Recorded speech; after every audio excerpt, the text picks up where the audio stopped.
Hey guys, welcome back to the channel. I'm Alex with Unprofessional Opinions, and today we're going to do some actual long-form content for once. I know you guys have been suffering through my mediocre match footage for months now. Just haven't had the time to get out here, but finally I've actually got a video that's longer than a YouTube short.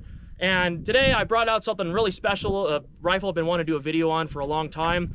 This is my Beretta AR-70 Model 223 Sport, made in the 1980s, commercial pre-ban. Want to do a video on this rifle for a long time because I love it, and I've been looking for this for years. And then second reason why I want to do this video is want to do it before Leviathan Tribe gets their hands on a secret stash of AR-70s and starts pumping out hype beast YouTuber content on it. So let's take a closer look at the rifle. All right, so we have the rifle laid out here. This rifle is in 5.56, long stroke gas piston with a rotating bolt, similar to an AK, not a true AK clone or copy, but has some design inspiration. Takes these 30-round proprietary magazines, going rock and lock style. This rifle was developed in the 1960s. Beretta was initially interested in gaining an export license for the M16 series from Colt. Said, hey, we'd be pretty interested in that, doing a partnership with you. And Colt went, ha, no, we're making all of the money from the export of the M16. So Beretta said, fine, we'll make our own modern rifle in 5.56 with blackjack and hookers. So they partnered with SIG, and it wasn't Sig Sauer at this time. It was standard Schweizer Industriegesellschaft, and they worked on a rifle for a couple years and then realized they hated each other. So SIG got the kids in the divorce as well as their section of the R&D, and they came up with the SIG 540, which turned into the famous Swiss Army infantry rifle, the SIG 550, the rifle everyone loves to flex. And then Beretta took their side of the R&D and came up with this rifle, the AR-70. This rifle was introduced in 1972, really was not an initial commercial success. Had some contracts with Italian special forces, mostly the San Marco Marines, as well as a Jordanian army rifle contract, and I believe an Indonesian one. The comments section will probably correct me on that. Later on, this rifle was turned into the AR-70-90 for Italian Army infantry rifle use in the early 1990s. Basically, the difference with that rifle is that it's STANAG compatible now. It takes STANAG, like AR-15 style magazines, to be compatible with NATO. And it's got a whole bunch of modularity, like new Picatinny rails and stuff. Basically make this rifle a little more practical for the modern-ish day. So if you look at my rifle, it's not completely stock. I have slightly modified this rifle a little bit. Starting from the muzzle to the butt. Tip to butt is copyrighted by Grantham. We can't use that. So starting from the muzzle, the interesting thing about this rifle is that this is a US commercial model. So if this was a real military model, it would have a grenade launcher sight as well as a grenade launcher gas cutoff, but those have been deleted on this rifle for US export. It does retain a grenade launcher spigot. It's made to slide a rifle grenade over this and lock into this washer here. And move it down. This gas block's actually part of the disassembly process, so you unscrew the grenade spigot here and then take the gas block all the way off to access the internals. If you want a closer look at the disassembly of this rifle, I recommend watching Ian McCollum's Forgotten Weapons video on the AR-70 platform. Get an idea how this thing's broken apart. So I have a Blue Force Gear VCAS sling on it. I absolutely love Blue Force Gear stuff. I'm not sponsored or paid by them, but in my opinion, Blue Force Gear is the standard. Everyone else is a copy. Then I have an Arasaka 600 series light with a Malkoff E2HT head, something like 500 lumens. Unfortunately, I have to mount this light in a weird spot on an, this is an RS Regulate BM2 light mount for an AK. I can't mount it in a standard spot like you would on an AR-15 because of the gas block and everything. So there is quite a bit of barrel shadow when this light's turned on, but it works reasonably well.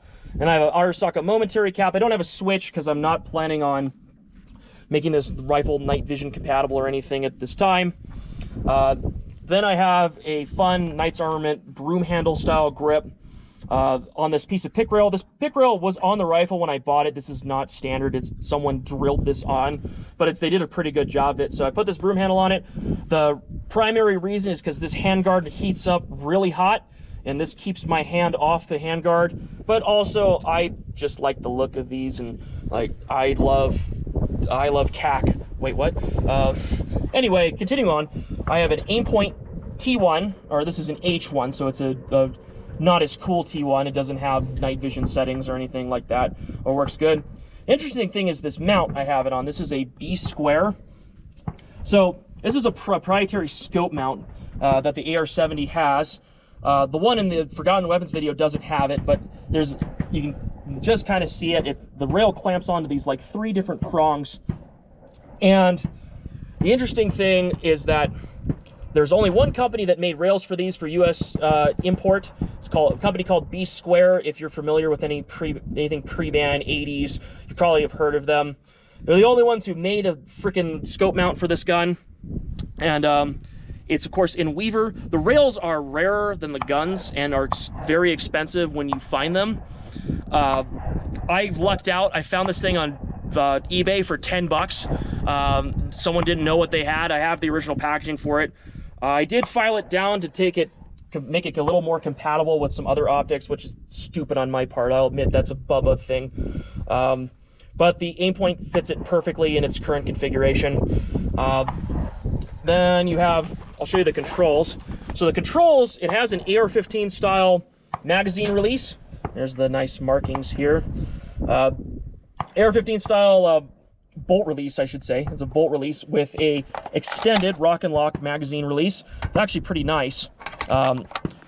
This makes it just about drop free, so I can bump this with my firing hand and it will work perfectly fine.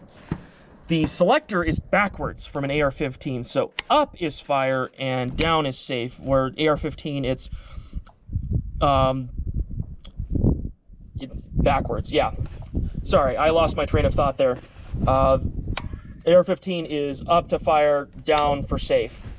Then you have the disassembly pins here. If you can notice, this rifle is made to be taken apart with a cartridge, like the tip of a 5.56 round. So you see the little indent in the takedown pins. And this one has a standard fixed stock.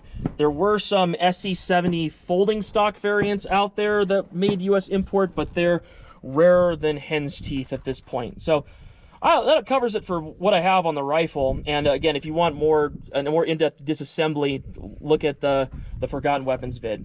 So y'all are probably tired of me tired of fucking talking about this thing. So I'd say let's go ahead and shoot it. So we're out here on the range. I got this book with me. It's a cool one. It's called Adaptive Rifle. It's by Ben Steger with contributions from Joel Park and Matt Pranka of X-Ray Alpha and Chris Palmer of 532 Insights, all really high-level competitive shooters as well as law enforcement, military. This book is excellent on teaching you how to train for rifle, and it's got some really good drills in it. Let's pick one and see how this rifle does on a drill. Let me see. Oh yeah, CQB warm-up by X-Ray Alpha. Looks pretty easy.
was fun.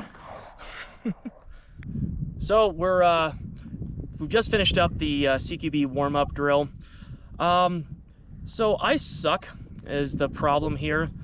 Most of any mistakes on this drill are from me, and also this drill is really actually very difficult, unlike what I said earlier. My big problem is that I tend to rush on a timer. I find this when I shoot competition too. Timer kind of gets me in a panic mode and I shoot way faster than I should. Shooting fast isn't bad, it's just being able to shoot fast while controlled is really the name of the game here. So passing score on this is 204 and I got a 90. I met most of the par times. The big one was the reload that I didn't meet. It was a 5-second par. I got a 650 on that. So it was not a good day on that one. Big problem I had there is that I do dry fire with this gun. I've run it in some competitions and rifle classes you guys have probably seen on my Instagram and on the channel, but I still have some problems with the safety manipulation. Now the fact that it's a little different from an AR-15 and that kind of hiccuped me on that drill. I also had some trigger freeze where I noticed I was going too fast and I caught myself doing it, but I hesitated. So this drill is great to make you feel humble is the way to go. If you really think you're a good shooter, I recommend you do this drill and see where you actually fall in on.